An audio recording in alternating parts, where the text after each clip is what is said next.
Assalamualaikum warahmatullahi wabarakatuh. Hai sahabat petani, selamat datang di channel kami Navarel Farm, tempat berbagi ilmu dan tips pertanian. Pada kesempatan kali ini, kita akan membahas topik yang sangat penting untuk kesuksesan pertanian kita, yaitu cara menyehatkan tanah kembali. Tanah adalah media utama bagi pertumbuhan tanaman, tidak hanya menyediakan unsur hara dan bahan organik, tetapi juga berfungsi sebagai tempat penyimpanan air, sirkulasi udara, dan penyangga mekanis bagi akar. Tanah yang sehat tidak hanya harus subur, tetapi juga bebas dari patogen, memiliki keseimbangan fisik, kimia, dan biologi yang baik. Namun, apa yang terjadi ketika tanah kita mengalami degradasi? Degradasi tanah bisa terjadi karena penanaman intensif, penggunaan pupuk kimia yang berlebihan, dan faktor lainnya. Hal ini bisa menyebabkan tanah menjadi masam, jenuh oleh garam mineral, dan bahkan mengurangi polusi mikroba yang menguntungkan. Bagaimana kita bisa mengetahui jika tanah kita tidak sehat? Ada beberapa tanda yang bisa kita amati, seperti tanah yang padat dan keras, tidak mampu mengikat air dengan baik, dan tanaman tidak tumbuh optimal meskipun sudah diberi pupuk. Lalu, apa yang bisa kita lakukan untuk mengembalikan kesehatan tanah? Mari kita simak video ini sampai habis untuk mengetahui langkah-langkah yang bisa kita lakukan untuk menyehatkan tanah kembali, dari membersihkan lahan hingga menggunakan mikroorganisme bermanfaat. Semuanya akan kita bahas pada video kali ini.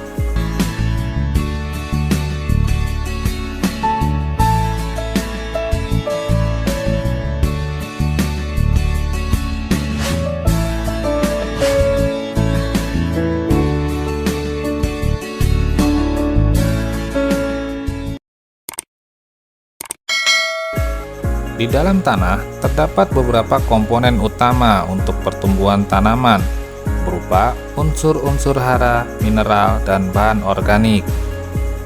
Selain itu, tanah juga sebagai media penampung air dan menyediakan ruang sirkulasi udara, serta berfungsi sebagai media tunjangan mekanik akar. Tanah juga menjadi habitat bagi mikroorganisme tanah yang bersimbiosis saling menguntungkan dengan akar tanaman. Semua daya dukung tersebut harus seimbang agar pertumbuhan tanaman baik dan berkelanjutan. Tanah dikatakan subur apabila bisa menyediakan segala sesuatu yang dibutuhkan tanaman agar tumbuh dengan baik, misalnya unsur hara, sirkulasi udara, dan air.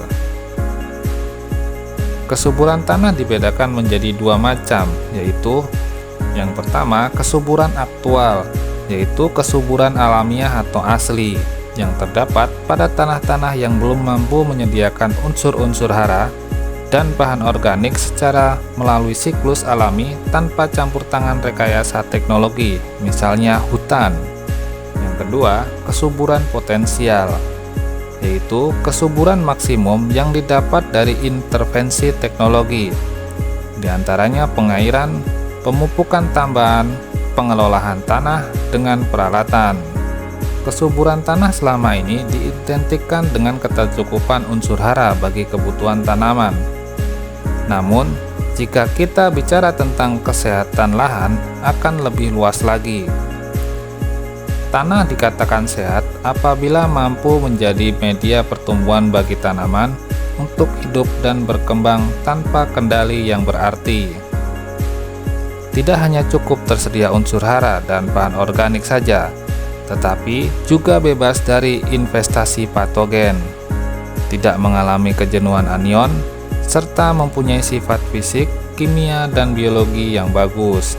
Pada tanah yang subur, di mana unsur-unsur hara, bahan organik, air, dan sirkulasi udara tercukupi, tidak dapat dikatakan sehat jika di dalamnya terinvestasi bibit-bibit patogen. Tanah yang subur juga belum tentu dapat melepaskan unsur-unsur hara dalam bentuk tersedia bagi tanaman.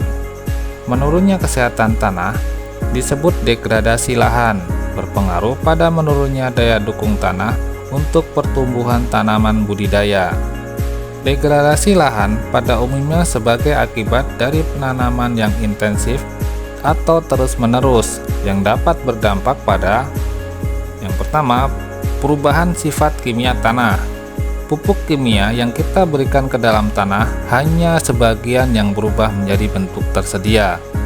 Sebagian akan terikat pada partikel tanah atau berubah menjadi bentuk yang tidak tersedia dan menjadi residu yang terakumulasi di tanah. Residu yang terakumulasi pada tanah sepanjang waktu membuat tanah menjadi masam dan jenuh oleh garam mineral. Kejenuhan ini bisa menjadi racun bagi akar tanaman atau mempersulit reaksi perubahan unsur hara menjadi tersedia. Yang kedua, perubahan sifat biologis tanah. Pada tanah yang masih sehat, terdapat populasi mikroba saprofit yang menguntungkan bagi tanaman. Mikroba ini antara lain yang kita kenal sebagai PGPR dan beberapa golongan fungi seperti Mycorrhiza. Mikroba ini berkembang di sekitar perakaran dengan memanfaatkan eksudat akar dan menghasilkan senyawa-senyawa enzim pengubah unsur hara menjadi bentuk tersedia atau fitohormon dan senyawa-senyawa protektan lainnya. Kejenuhan bahan kimia, tidak berimbangnya anion dan kation, keasaman yang terlalu tinggi akan mengurangi mikroba-mikroba baik tersebut. Dengan punahnya mikroba-mikroba ini, maka tanah akan semakin tergantung pada pupuk kimia sintetis. Tidak ada lagi mikroba yang berperan dalam mendekomposisi bahan-bahan organik sisa tanaman. Yang ketiga, perubahan fisik tanah. Sifat fisik tanah terdiri dari tekstur, struktur, konsistensi, berat volume, berat jenis, porositas, warna, dan temperatur. Kesemuanya membentuk densitas tanah atau suatu ukuran kerapatan tanah. Pada tanah poros dengan tekstur yang remah, ringan, dan berpori merupakan contoh fisik tanah yang ideal untuk perkembangan tanaman. Pemberian pupuk kimia sintetik yang terus-menerus dan juga pemberian pupuk organik yang berlebihan akan membuat keseimbangan yang ideal itu menjadi terganggu. Densitas tanaman yang terlalu tinggi atau rapat akan membuat sirkulasi oksigen buruk, tidak mampu menyerap air, dan keras sehingga sulit diolah. Sedangkan densitas tanah yang terlalu rendah akan membuat tanah terlalu poros sehingga akar tidak mendapat tunjangan yang kuat, menyimpan air berlebihan, mudah terkikis atau erosi. Yang keempat, akumulasi alelopati. Salah satu sisa metabolisme yang dihasilkan tanaman adalah zat alelopati yang dikeluarkan melalui akar. Alelopati ini berfungsi sebagai antibiotik alami yang membunuh mikroorganisme patogen tanah, sekaligus merupakan zat untuk menghambat pertumbuhan tanaman lain yang dianggap sebagai pesaing dalam memperebutkan unsur hara. Sebagai contoh, tanaman yang aktif menghasilkan alelopati adalah gulma dan rumput liar. Alelopati tidak hanya menghambat tumbuhan yang berbeda, namun juga saling menghambat tumbuhan yang sejenis. Itulah sebabnya sangat dianjurkan mengatur jarak tanam agar tidak terjadi persaingan antar tanaman. Yang kelima, investasi patogen. Pada lahan yang mempunyai sejarah pernah terserang penyakit, misalnya bakteri Pseudomonas dan Ralstonia atau jamur Fusarium dan Pythium, mempunyai potensi akan terkena serangan lagi pada penanaman setelahnya. Hal ini karena spora-spora patogen terinvestasi di dalam tanah dalam kondisi dorman, dan suatu saat akan pecah dorman dan akan berkembang menjadi masalah bagi tanaman. Bagaimanakah ciri-ciri tanah yang tidak sehat? Mengetahui sehat atau tidaknya tanah bisa dibilang tidak mudah. Kita perlu mengetahui fisik tanah dan pertumbuhan tanaman hingga menelusuri sejarah serangan penyakit patogen tular tanah pada musim-musim tanam yang lalu. Selain itu, perlu pengukuran pH tanah dan analisis unsur hara. Namun, cara ini relatif tidak gampang bagi kebanyakan petani. Selain merepotkan, juga memerlukan biaya untuk membeli pH tester dan biaya jasa analisis tanah di laboratorium. Dengan sedikit ketelitian pengamatan kita, dapat mengetahui ciri-ciri tanah yang tidak sehat, diantaranya yang pertama, padat dan keras sehingga sulit dicangkul. Yang kedua, jika digenangi air, selalu terdapat buih di permukaan air. Yang ketiga, tidak mampu mengikat air dengan baik. Tanah cepat kering jika cuaca terik. Yang keempat, jika dipupuk, tidak tampak pengaruh yang nyata pada tanaman. Yang kelima, jika diukur pH-nya menunjukkan angka pH yang rendah atau asam, atau tinggi atau alkali. Yang keenam, dilihat dari sejarah tanaman sebelum-sebelumnya yang sering terserang patogen tular tanah. Yang ketujuh, perakaran tanaman tidak dapat berkembang normal. Setelah mengetahui tanda-tanda atau ciri-ciri tersebut, bagaimanakah cara untuk menyehatkan tanah kembali? Beberapa caranya adalah sebagai berikut. Yang pertama, selalu bersihkan lahan dari sampah-sampah plastik dan sisa-sisa tanaman yang terserang penyakit. Yang kedua, sebelum tanam atau tepatnya setelah olah tanah, biarkan lahan terpapar sinar matahari selama beberapa hari untuk memastikan bakteri-bakteri patogen dan membebaskan gas-gas yang terjebak di dalam tanah secara optimal. Yang ketiga, usahakan melakukan pergiliran tanaman setidaknya 1 kali setahun dengan menanam tanaman yang bisa membersihkan sisa-sisa residu pupuk kimia, misalnya dengan tanaman legum, sebagai contoh tanaman kedelai atau kacang hijau, dan tumbuhan berakar serabut misalnya jagung. Yang keempat, pada lahan-lahan sawah apabila jerami akan dimanfaatkan sebagai pupuk organik, sebaiknya lakukan pengomposan di lokasi tersendiri. Jangan memasukkan jerami segar ke dalam tanah. Yang kelima, jika tanah terindikasi asam, gunakan dolomit yang ditaburkan di permukaan tanah sebelum tanah diolah. Yang keenam, dalam pemupukan, gunakan dosis sesuai rekomendasi. Jika masih terdapat kekahatan, berikan pupuk melalui daun. Yang ketujuh, penggunaan bahan-bahan pembenah tanah seperti zeolit, asam humat, dan pupuk organik seperti pupuk kandang dan pupuk kompos. Yang kedelapan, penggunaan pupuk organik yang sudah terfermentasi sempurna secara proporsional sebagai pembenah tanah dan penyedia karbon organik.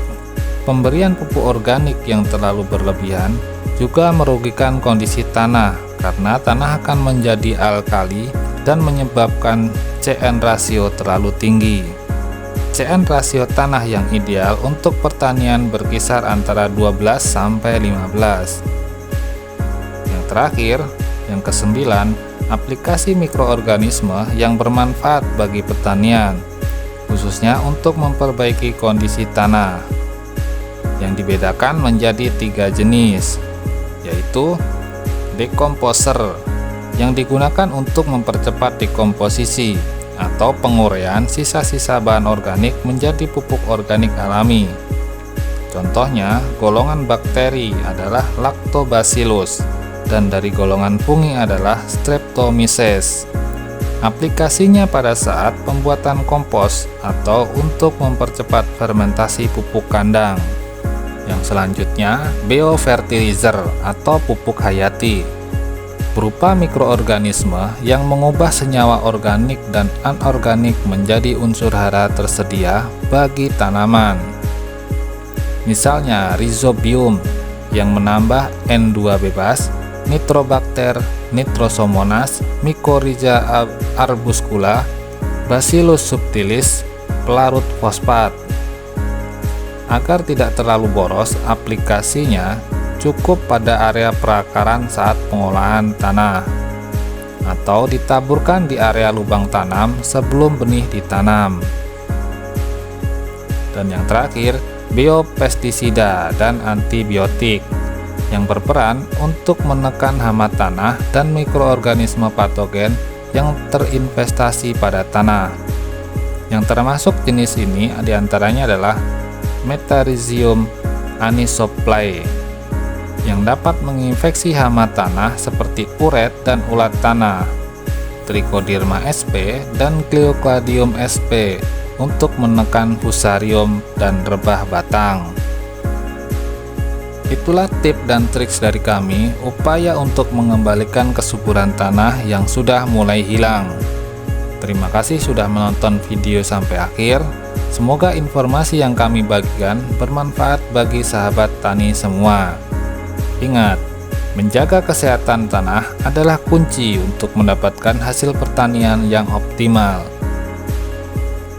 Dengan langkah-langkah yang tepat seperti membersihkan lahan dari sisa-sisa tanaman yang terinfektasi, menggunakan pupuk dan pembenah tanah yang bijak, serta menerapkan rotasi tanaman, kita bisa mengembalikan dan mempertahankan kesehatan tanah kita. Jika sahabat memiliki pertanyaan atau pengalaman yang ingin dibagikan, jangan ragu untuk meninggalkan komentar di bawah. Kami senang bisa berdiskusi dengan sahabat tani semua. Jangan lupa untuk like video ini jika sahabat merasa terbantu. Share ke teman-teman petani lainnya agar mereka juga mendapatkan manfaatnya. Dan subscribe channel kami untuk update terbaru seputar dunia pertanian. Sampai jumpa di video selanjutnya dan selamat berkebun. Wassalamualaikum warahmatullahi wabarakatuh.